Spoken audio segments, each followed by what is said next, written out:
Alrighty. Good afternoon, everybody, and welcome back. Today, what we're going to be talking about is cash flow pressures and mortgage strategies for 2026. I want to thank you all for being here today. And this conversation matters deeply to me because behind almost every mortgage conversation right now that I am having, there's one thing that's sitting quietly underneath it all. That's cash flow pressure.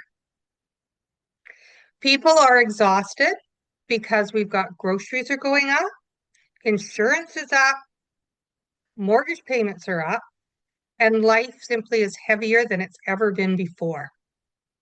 So when I'm talking to people, they're trying to hold everything together quietly while carrying stress internally, which we know is not the right way to carry your stress, especially when it comes to cash flow. You want to open up and be able to talk to someone, get that off your chest so that you've got a sounding board, someone that you can structure all of your concerns um, about with. So today, what we're talking about, it's not about judgment. As I've always said before, there's no judgment, there's no pressure.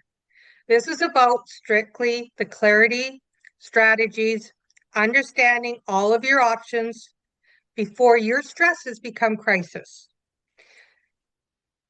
Because whether you're renewing your mortgage, whether you're purchasing your first property, or you're just trying to breathe financially again, that cash flow is what changes everything in your life. So let's just talk a little bit around the reality of 2026. So Canada right now is going through a real financial pressure shift. So I think we all know that. You can hear that through the news. You can hear that through your friends and people talking, but there's so many people that are living in this financial pressure shift right now and living it quietly. So know that you're not alone in that.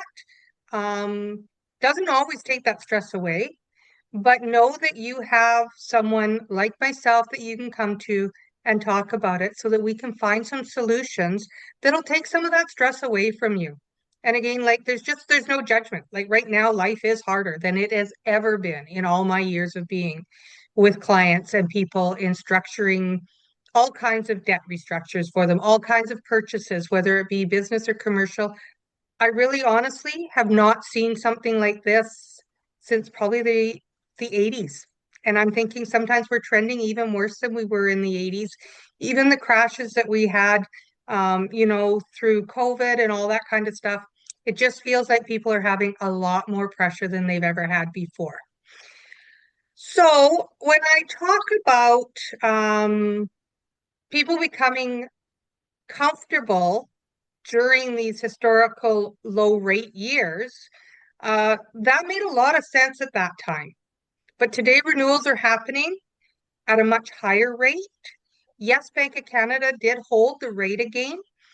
So great news for people that are on variable rates. But renewing when it comes to fixed rates, even with variable rates, it's higher than it was, 3, 4, 5 years ago. But when it comes to your fixed rate, it's again talking what's right for you. None of us have a crystal ball, as I've said many, many times. But are we going to look at 3 years? Are we going to look at 5 years?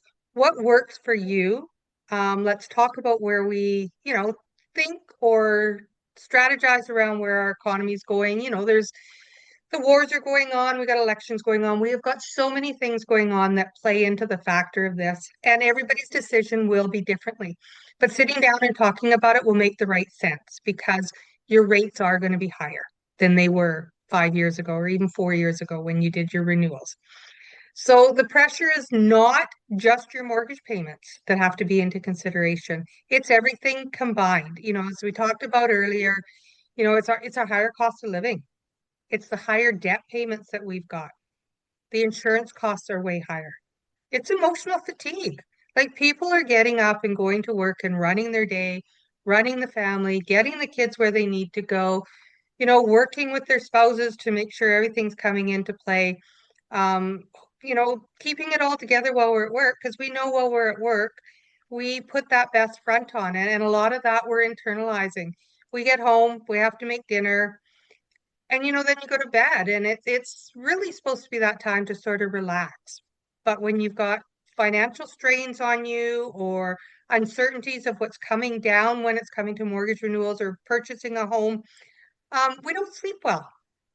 So the reality is, let's sit down and let's talk so that we can figure out what the reality is of what your next step is going to be, whether, like I say, it's going to be your first time purchase. Are you looking to get into a larger home?